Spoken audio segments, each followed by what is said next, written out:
Our next guest will hardly need an introduction either. However, I'd like to take this opportunity to thank him for his past support of the IMFC.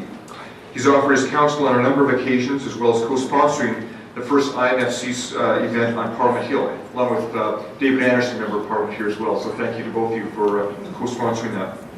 The Honourable John McKay was also first elected in 1997, representing the riding of Scarborough through 4 elections, and is a faithful supporter of marriage and family during parliamentary debates.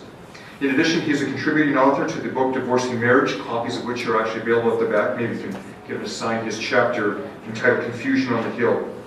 Ladies and gentlemen, would you please give a warm welcome to the Honourable John McKay.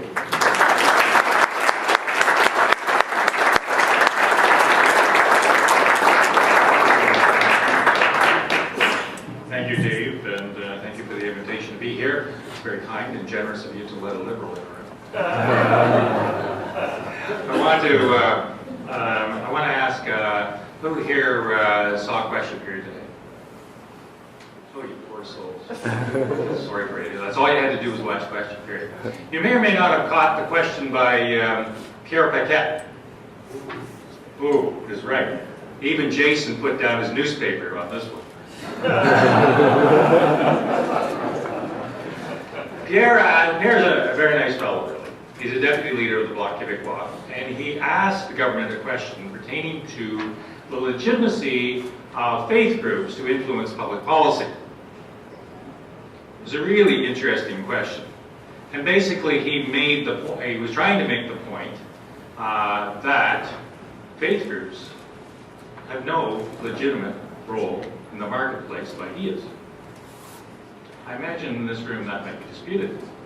It fell to John Baird to answer the question, and John did very well.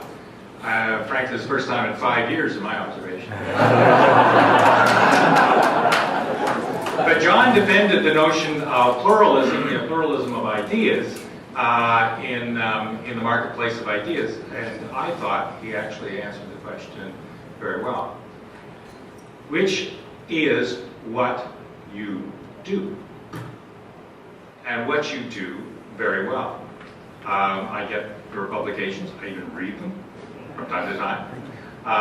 And what I appreciate about the work of the Institute is that the ideas as they are presented are well thought out, they're well presented, they're well argued, and by virtue of that, you assert a legitimacy in the marketplace of ideas.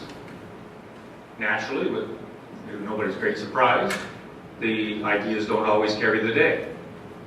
But as Jason quite rightly said, sometimes it takes a long time to move the idea through a society as complex as ours.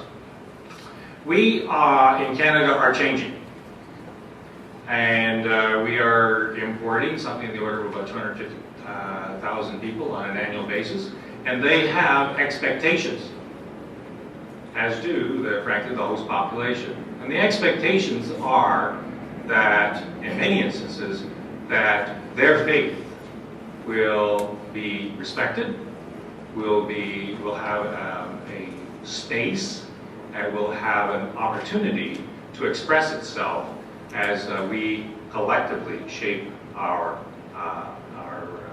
society.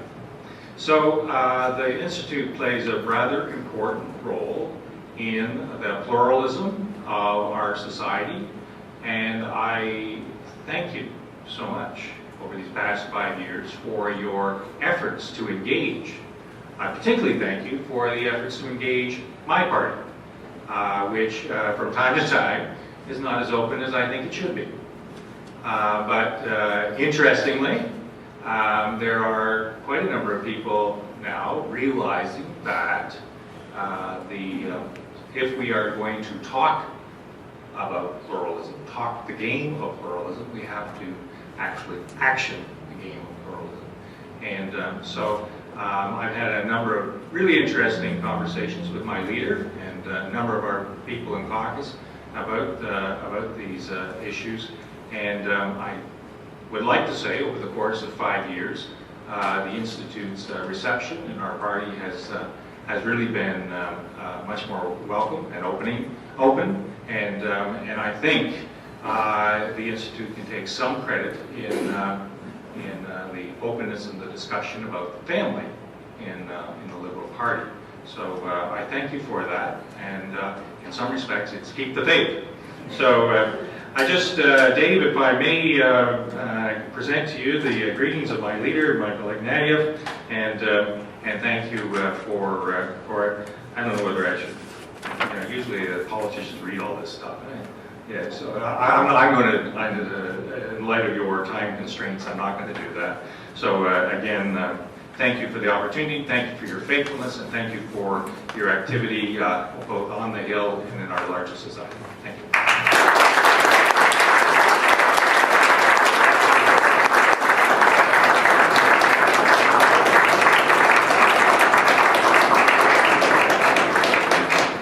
John has been a faithful supporter and an open door, and we've had many good discussions.